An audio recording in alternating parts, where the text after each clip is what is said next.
ખેડબ્રહ્માના ઉંબોરા ગામે બાધાના જમણવારમાં food poisoning, 18મી વધુ લોકો અસહ્ય ઉલટી ઝાડા થતા હોસ્પિટલ ભેગા 2 બાળકો હિંમતનગર રેફર. ખેડબ્રહ્મા, સાબરકાંઠા જિલ્લાના ખેડબ્રહ્મા તાલુકાના ઉંબોરા ગામે એક સામાજિક પ્રસંગમાં ભોજન લીધા બાદ મોટી સંખ્યામાં લોકોને ફૂડ પોઈઝનિંગ ઝેરી અન્ન અસરો થવાની ગંભીર ઘટના સામે આવી છે. ગામમાં યોજાયેલા બાધાના જમણવારમાં ચૂરમું ખાધા પછી અંદાજે 18મી 20 લોકોને હોસ્પિટલમાં દાખલ કરવા પડ્યા છે, જ્યારે 2 બાળકોની સ્થિતિ વધુ બગડતા તેઓને તાત્કાલિક હિંમતનગર સિવિલ હોસ્પિટલ ખાતે રિફર કરવામાં આવ્યા છે. પ્રસંગ અને ઘટનાની વિગત મળતી માહિતી મુજબ ઉંબોરા ગામે ગત સોમવારે રાત્રે ગામના રહેવાસી પરમાર સાદાભાઈ દ્વારા રખેવાળ બાવજીની બાધા નિમિત્તે એક ધાર્મિક જમણવારનું આયોજન કરવામાં આવ્યું હતું. આ પ્રસંગે પ્રસાદી સ્વરૂપે ખાસ ચૂરમું બનાવવામાં આવ્યું હતું.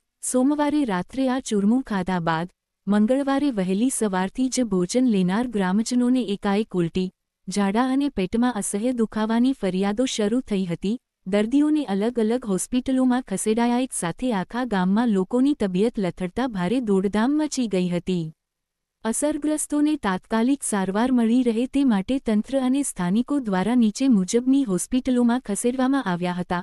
લાંબડિયા CHC સેન્ટર પ્રાથમિક લક્ષણો ધરાવતા દર્દીઓને દાખલ કરાયા. મટોડા CHC સેન્ટર કેટલાક ગ્રામજનોને અહીં સારવાર હેઠળ રખાયા.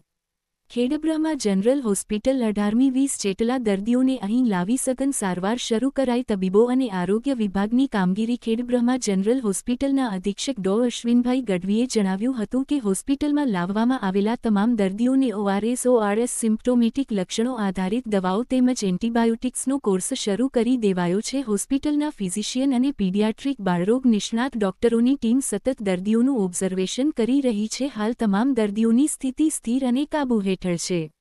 જો કે 2 બાળકોની તબિયત નાજુક જણાતા તેમને વધુ સારવાર માટે હિંમતનગર રેફર કરાયા છે. બીજી તરફ ઘટનાની ગંભીરતા જોઈને સાબરકાંઠા જિલ્લા આરોગ્ય વિભાગની એક વિશેષ ટીમ તાત્કાલિક ઉંબોરા ગામે તપાસ માટે પહોંચી ગઈ છે. પોશીના તાલુકા આરોગ્ય અધિકારીના જણાવ્યા અનુસાર જે પણ પરિવારો સોમવારના જમણવારમાં સામેલ હતા તે તમામ લોકોના સ્વાસ્થ્યની ઘરે જઈને તપાસ કરવામાં આવી રહી છે, જેથી વધુ કોઈ કેસ બહાર ન રહી જાય. જનતાની માંગ, ખાદ્ય પદાર્થોમાં ભેળસેળ રોકવા તંત્ર ક્યારે જાગશે? આ કિસ્સા બાદ સ્થાનિક પ્રજામાં વહીવટી તંત્ર સામે ભારે આક્રોશ જોવા મળી રહ્યો છે.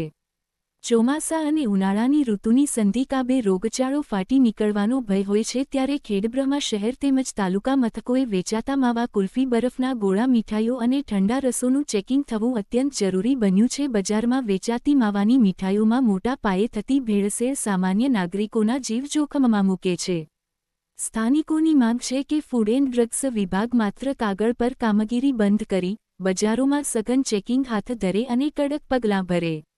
ખેડબ્રહ્મા જનરલ હોસ્પિટલ ખાતે સારવાર હેઠળ કરણભાઈ બચુભાઈ પરમાર 10 વર્ષ, લીલાબેન શંકરભાઈ પરમાર 10 વર્ષ, જીગાભાઈ વાલજીભાઈ પરમાર 11 વર્ષ, કુલરીબેન કલાભાઈ પરમાર 55 વર્ષ, હગરાભાઈ પાબુભાઈ પરમાર 60 વર્ષ, ગણેશભાઈ પોપટભાઈ પરમાર 24 વર્ષ, રવિકુમાર પોપટભાઈ પરમાર 12 માસ, મેવાબેન માલજીભાઈ પરમાર 7 વર્ષ, ઐશ્વર્યાબેન રાકેશભાઈ પરમાર 12 માસ, જીજનાબેન રાકેશભાઈ પરમાર 23 વર્ષ, શિવાની પોપટભાઈ પરમાર 3 વર્ષ, નોલીબેન પોપટભાઈ પરમાર 25 વર્ષ, પોપટભાઈ બાબુભાઈ પરમાર 28 વર્ષ, ઉજળીબેન દિનેશભાઈ પરમાર 32 વર્ષ, કનુરીબેન હરેશભાઈ પરમાર 22 વર્ષ, સૂર્યવતીબેન ધર્મામભાઈ પરમાર 7 વર્ષ, ભાવનાબેન શિન્ટુભાઈ પરમાર 20 વર્ષ, સંજયભાઈ રમેશભાઈ ખેર 54 વર્ષ.